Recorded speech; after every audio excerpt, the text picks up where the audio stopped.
Bonjour, aujourd'hui nous allons parler des exponentielles. Les exponentielles.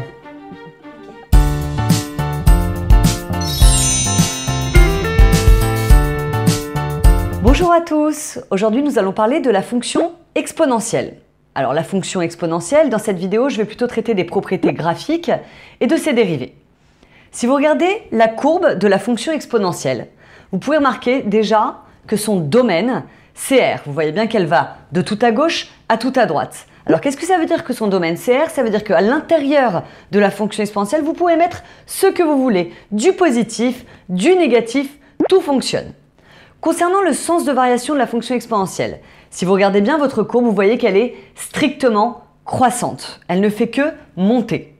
Au niveau du signe, la fonction exponentielle, elle est toujours positive, strictement positive. Alors qu'est-ce que ça engendre? Ça engendre qu'elle n'est jamais nulle et évidemment jamais négative. Donc par exemple, si je vous demande de résoudre e de x égale moins 2, pas de solution. Ou alors encore e de x égale 0, pas de solution non plus. Les deux valeurs remarquables qu'il faut apprendre par cœur, et c'est non négociable, c'est e de 0, regardez sur votre graphique, e de 0 ça fait 1, et e de 1. Alors e de 1, si vous regardez bien, en 1, et que vous montez sur votre courbe, vous allez observer que ça fait environ 2,72.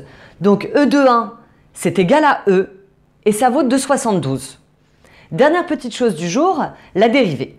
Alors, la dérivée de la fonction exponentielle, et c'est la seule fonction au monde qui vous donnera ça, la dérivée de e de x, c'est e de x. C'est incroyable.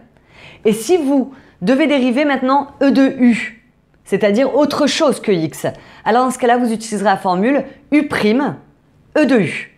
Par exemple, si je vous demande de dériver e de 3x moins 5, alors vous prenez e de 3x moins 5 que vous copiez-collez, et devant, vous me dérivez le 3x moins 5, cela vous donne donc 3 e de 3x moins 5.